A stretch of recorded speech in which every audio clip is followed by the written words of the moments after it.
Paix et grâce chez vous, bien-aimés dans le Seigneur. J'aimerais aujourd'hui que nous puissions faire une courte méditation sur base de la parole de Dieu. Et je crois que ça nous sera bénéfique. Nous allons prendre nos Bibles, le livre sacré. Nous sommes dans Genèse 1. Nous allons lire à partir du 14e verset. Nous allons arriver même jusqu'à 19. Je lis au nom de Jésus. Qu'il y ait des luminaires dans l'étendue du ciel pour séparer le jour d'avec la nuit, que ça soit de signes pour marquer les époques, le jour et les années. Retenez bien, je répète ce verset. Dieu dit qu'il y ait des luminaires dans l'étendue du ciel pour séparer le jour d'avec la nuit. Que ça soit de signes pour marquer les époques, le jour et les années.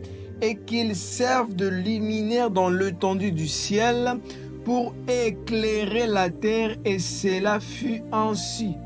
Dieu fit les deux grands luminaires. Le plus grand luminaire pour présider au jour et le plus petit luminaire pour présider à la nuit. Il fit aussi les étoiles. 17. Dieu le plaçant dans l'étendue du ciel pour éclairer la terre. Pour éclairer la terre, mais écoutez la suite. Pour présider au jour et à la nuit et pour séparer la lumière d'avec le ténèbre. Et Dieu vit que cela était bon. La Bible dit que il met les luminaires pour éclairer. Mais quand vous descendez, cette lumière-là, les luminaires-là qui sont censés éclairer, sont venus séparer la lumière avec le ténèbre. Cela veut dire qu'au-delà de la lumière qu'accorde le luminaire, il y a une autre forme de lumière qui existe et qui donne même l'existence aux ténèbres. Ce n'est pas l'absence des luminaires, l'absence du soleil et de la lune que nous avons le ténèbre, non. C'est l'absence de la lumière brute que nous pouvons parler du ténèbre. Alors quand cette lumière brute n'est pas là, c'est là que le soleil ou la lune nous aide à séparer et à distinguer les deux. Alléluia. Mais là n'est pas ma méditation. Ma méditation se base sur Genèse 1,14 où la Bible dit que ça soit de signes pour marquer les époques, le jour et les années. Nous sommes en train de clôturer l'année. Nous sommes pratiquement à la fin de l'année 2024 et nous crions que nous avons des programmes ecclésiastiques, réveillons, c'est pas nuit des traversées et tout ce que nous avons comme langage que nous utilisons pour célébrer une nouvelle année. Mais ça dépend d'un calendrier qui nous a été donné. Mais la Bible nous prouve que pour quitter une année pour une autre, pour aller d'une époque à une autre, c'est pas besoin de calendrier, c'est pas sur base d'un calendrier, non, c'est sur base de luminaires. De la même manière que nous connaissons un jour pour un autre, en fonction par exemple du lever ou du coucher du soleil, c'est de la même manière que nous devrions normalement distinguer les époques, distinguer les années, quitter une année à une autre. Il fallait qu'il y ait un luminaire qui nous prouve. Il fallait qu'il y ait une manière de lire pour comprendre vraiment que nous sommes partis dans une autre année. Donc, ce verset remet en cause. Est-ce que le 31 décembre, y aura-t-il un luminaire qui peut nous prouver vraiment que nous sommes entrés? Est-ce qu'il y aura un signe? Est-ce qu'il y aura un luminaire pour marquer une année à une autre? Ici, si on ne me comprend pas bien, ça peut aller même c'est même, je crois, c'est l'un des versets bibliques qui peut facilement appuyer et sournoisement vous introduire dans l'astrologie. Mais quand vous continuez la lecture de la Bible, Dieu dit au peuple d'Israël, vous n'allez plus consulter les astres. Pourquoi vous n'allez plus consulter? Parce que quand une tiers des étoiles a été déchirée, les luminaires ont été corrompus. De sorte que quand vous les consultez, ça ne sera plus moi qui va parler au travers ces luminaires. Bien aimé, quand le fils d'Issachar lisait les temps, il lisait ça. Quand les mages ont vu l'étoile qui leur a dit qu'il y a un roi qui est né, c'était un langage divin, mais qu'ils ont décodé dans les astres, dans l'étoile. À cette époque, ce n'était pas vraiment encore... c'est Dieu qui a permis que ça soit ainsi. Mais Dieu a interdit. Mais comment Dieu a caché le message dans le luminaire? Mais Dieu nous interdit. A-t-il placé un autre moyen pour que nous soyons à mesure de connaître, de lire les temps, de savoir l'année et l'époque dans laquelle nous sommes? Oui. Quand nous allons droit dans le livre de Luc, la Bible est en train de dire ceci dans Luc 1, 78. Grâce aux entrailles de la miséricorde de notre Dieu, en vertu de laquelle le soleil levant nous a visités d'en haut. Alléluia.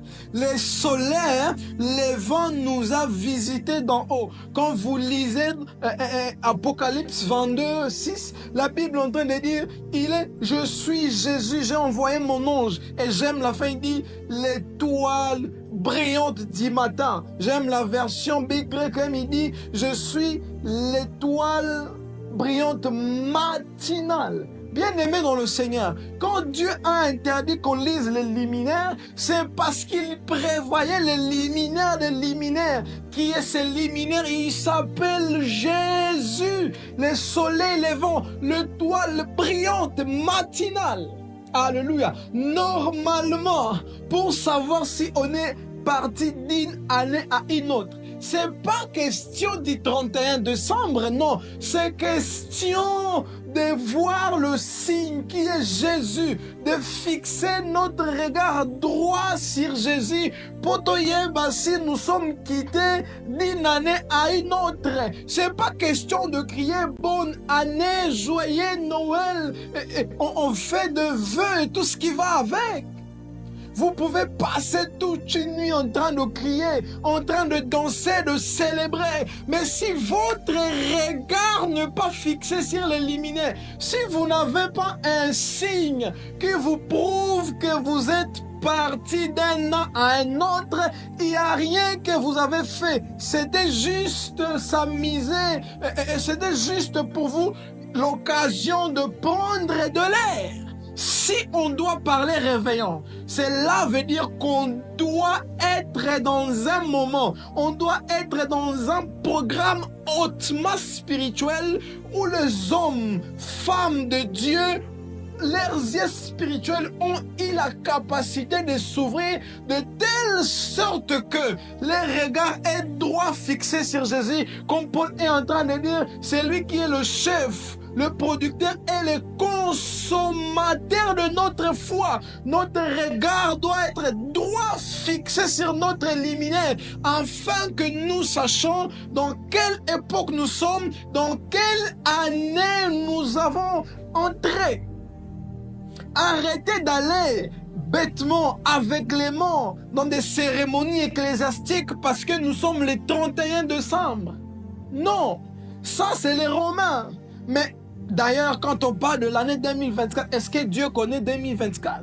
Laisse-moi vous dire, Dieu vit dans l'éternité. Quand vous êtes enfant de Dieu, votre vie ne doit pas dépendre d'un calendrier humain. Ça doit dépendre d'une prévision divine. C'est ce que Dieu a prévu qui doit vous conditionner et non pas la limite des temps que les hommes ont mis pour marquer les époques. Ce n'est pas aux hommes de marquer, c'est aux liminaires de déterminer les époques. Alléluia. Est-ce que toi qui prétends aller dans une nuit de traversée, as-tu la capacité de fixer ton regard sur Jésus pour détecter vraiment la vraie année dans laquelle tu y es entré personnellement? Ou tu vas seulement parce que ton koyemba, ton bina, et ça sera chaud? J'aimerais qu'aujourd'hui que les choses soient redéfinies. Les liminaires ont été placés pour marquer les époques.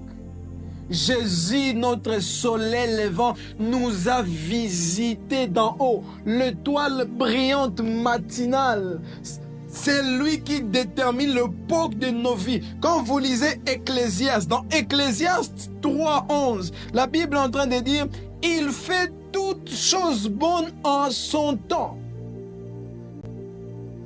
Quand la Bible dit qu'il fait toutes choses bonnes en son temps, la question que je vous pose, il s'agit du temps de la chose ou bien du temps de Dieu pour la chose? Bien-aimé, il ne s'agit pas du temps de la chose, il s'agit du temps de Dieu pour la chose. Enfant de Dieu, toute bonne chose doit se faire dans ta vie. Pas à cause du temps ou pour les temps de cette chose-là, mais c'est pour les temps de Dieu que Dieu a prévu pour cette bonne chose-là. D'ailleurs, une chose est bonne quand elle est faite au temps marqué par Dieu. C'est comme ça que la Bible est en train de dire « Attends-la parce qu'elle s'accomplira certainement car son temps est déjà fixé. » Les bonnes choses pour toi existent. Arrêtez de crier pour rien. C'est bon de déclarer. C'est bon de prophétiser pour l'année qui commence. Mais des fois, certaines de nos déclarations n'ont pas de fondement, même quand ils ont des bases bibliques. Parce que les bonnes choses sont déjà prévues par Dieu. Au lieu de déclarer ce que tu veux voir, vois celui qui a déjà vu ce que tu es censé voir. Alléluia. Au lieu de crier ce que tu veux voir dans l'année qui est en train de venir, arrêtez de crier pour voir. Vois Jésus qui a déjà déclaré ce que tu dois vivre. Car il est notre liminaire qui marque l'époque. Bien-aimé, l'année dans laquelle tu es censé entrer n'est pas 2025. C'est l'année que notre liminaire a prouvé. C'est l'année que Jésus a marqué. Regarde Jésus pour savoir réellement si tu es dans quelle époque de la vie. Est-ce que tu es dans l'époque de ceci ou cela? C'est pas juste question de programme. C'est pas juste question de calendrier. C'est question d'époque marquée par les luminaires qui est Jésus, le Fils de Dieu vivant. Alléluia. Il fait chaque chose bonne à son temps. Ne criez pas seulement bonne année. Ne criez pas seulement nouvel an. Au-delà de la capacité que tu as pour crier, sauter, te réjouir, tu es censé avoir cette capacité d'ouvrir grandement tes yeux et de fixer cela sur Jésus, afin que tu lises et que tu saches que tu es entré dans quelle époque. C'est comme ça que beaucoup de gens ont commencé l'année, mais ils ne savent même pas. Ils sont juste entrés dans 2025 et c'est tout. Regardez, tu as fait des déclarations de 2024. Où est-ce que tu en es?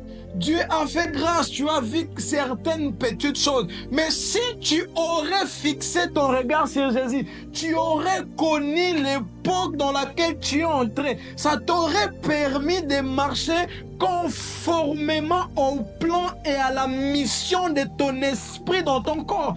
Attends, bien-aimé, si aujourd'hui tu vis, c'est parce que ton esprit habite ton corps et ton esprit n'a pas habité ton corps pour venir fêter Noël et bonne année. C'est pour une mission précise, mais tu sauras comment vivre dans chaque époque, dépendamment de la marque et du signe que notre luminaire Jésus nous montrera.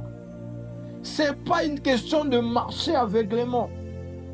Depuis un moment, je l'ai dit, être chrétien, arrêtez de dire que c'est une vie d'aveugle où on suit Dieu, où il amène où il veut. C'est faux. Parce que la vie chrétienne, c'est une vie basée sur la foi. Or, la foi, comme certains le pensaient, ce n'est pas le cas. La foi n'est pas une forme d'aveuglement. La foi est une haute dimension de vision où on est en mesure de prendre ce qui est dans l'invisible pour l'amener dans le visible. Car il est écrit que la foi est une ferme assurance des choses qu'on ne voit pas, une démonstration de celles qu'on espère. Comment tu peux être sûr de choses que tu ne vois pas? C'est parce que tu as une vision au-delà d'une vision normale.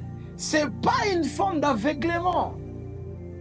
Joyeux Noël, bonne année, tout ce que vous voulez. Mais si notre regard n'est pas fixé sur Jésus, si ce n'est pas Jésus qui a marqué cette année, alors ce n'est pas une année. Si le signe n'est pas Jésus, alors on n'a pas changé d'époque. On ne peut changer d'époque que si c'est Jésus qui a marqué l'époque. Alléluia. On peut quitter une année pour une autre, que si Jésus, notre soleil levant, notre étoile brillante matinale, a marqué cela. Et il faut que vous soyez à mesure de le lire pour savoir exactement que c'est une nouvelle année. Pour savoir exactement que c'est une nouvelle époque. Que Dieu nous bénisse.